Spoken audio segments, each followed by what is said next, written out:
All forms of resistance training seem to, again, have similar effects. So, there's this common misconception that if you're going to do strength training, you have to go into a gym, you have to do Olympic lifting or bodybuilding, and that's not true at all. So resistance-based exercise, it could be, body weight resistance exercise. You could be doing things on the ground, doing some simple, 4-point kneeling or push-ups.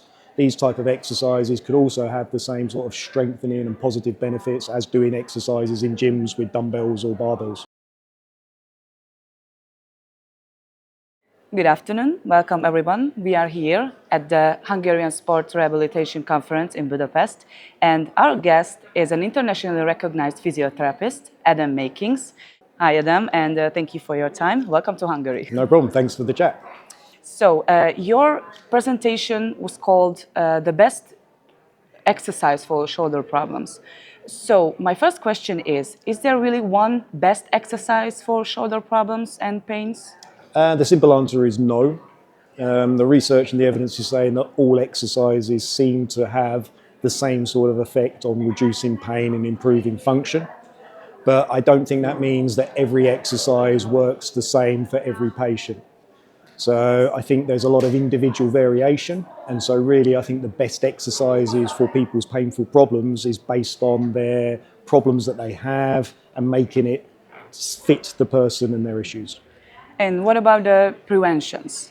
Is there any, best exercise to prevention? Well, no, there's nothing, again, in the evidence that shows that any type of exercise has got more preventative measures than another one.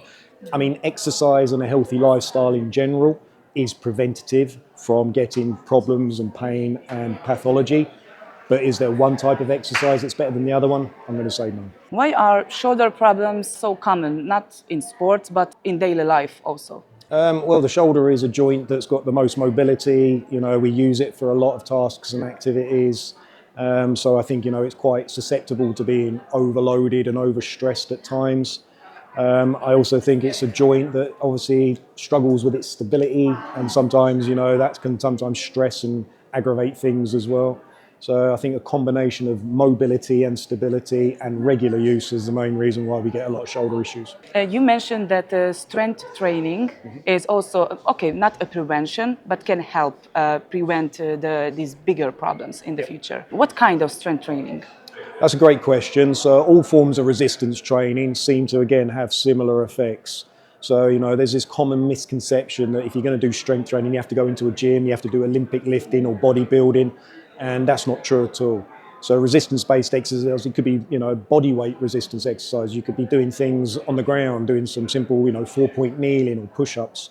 These type of exercises could also have the same sort of strengthening and positive benefits as doing exercises in gyms with dumbbells or barbells. Yeah, I understand. You mentioned exercises from daily life. Yeah. Just body weight stuff, and sometimes using things around the house to add extra loads, picking up bags of laundry or shopping, children. They can be useful pieces of equipment as well to help get shoulders stronger, yeah. You often say that reach should stay simple. What do you mean by that? So not overloading patients with too many things at the same time. I see a lot of therapists and physios giving, patients sometimes sheets of exercises, 6 or 7 or 8 things to do to help their painful problems. And I think it's often because of this fear of I've got to give more to get better results, to get more outcomes. I actually think less is more. So I think when it comes to keeping it simple, it's about not overloading or giving people too many exercises at the same time. 1 or 2, maximum 3 things, I think, is probably more than enough for most people. Yeah, and you are very active on the social media platforms.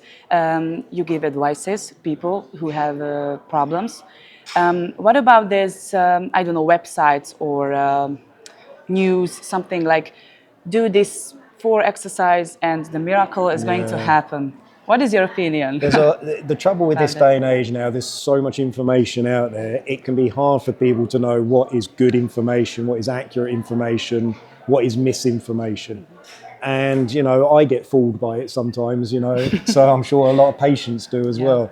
It's about, I think, just keeping your mind skeptical about a lot of info. If it sounds too good to be true, it often is too good to be true. I think that's a simple rule. Many people are told to rest when they have pain. Do you think that's a mistake or it depends? That's a great question. I think it depends. So I think some period of avoiding aggravating things when they're sore and uncomfortable can be really beneficial for some people. It's about how much to avoid and how long to avoid things. That's where the problem starts to come in, I think. So when people are told to rest for too long or to avoid any pain, that's where I think sometimes there's detriment.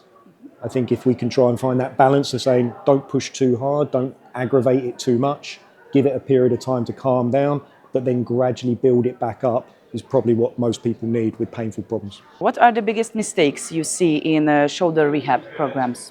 Like I said, giving too many things to patients all at the same time, making it too complicated, and asking patients to do too many exercises all in one go. So I think those are the most common things. Yeah, me mentioned this one, okay.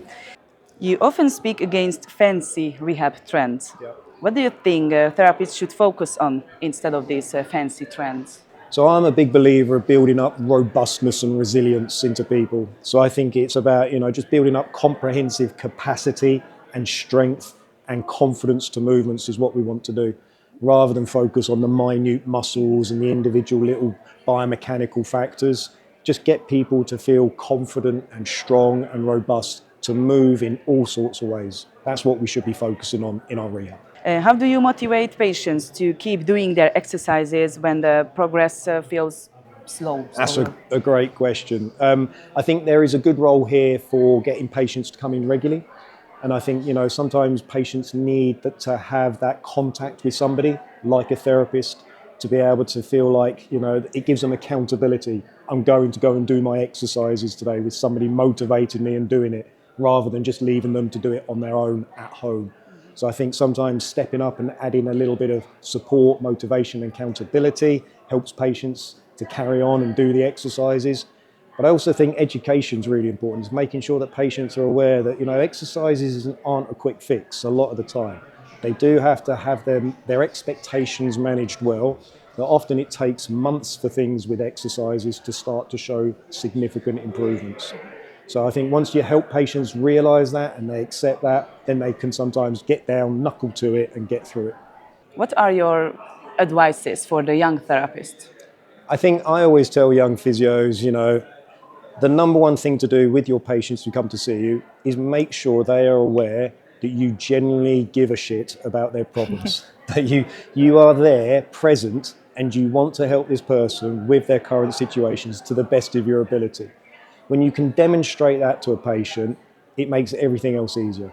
When a patient starts to like, trust and respect you, it makes your assessments, it makes your interventions, and ultimately the patient's outcomes so much better. So work hard on building a good relationship and having good communication skills with your patients, because that is the foundation of everything. What is your opinion about this conference? Why is this important to meet physiotherapists or people from the medicine to talk about those things? Yeah, I think conferences help people, they meet to network, to share ideas, to learn new things, which is what we want to be trying to do as often as possible. And I also think it's just good for a bit of social support and interaction. This job we do can be quite isolating, it can be quite challenging. And so meeting up with like-minded people to be able to, talk about the struggles and the problems we all have, I think is hugely therapeutic for us as well. So I think, being able to come to an event like this, listen to some ideas, pick up some new thoughts, but also, share your problems with other friends and colleagues goes a long way to making us feel a bit better, to help patients feel better as well. Okay, thank you so much and enjoy your time in Budapest. Thank you very much. Cheers.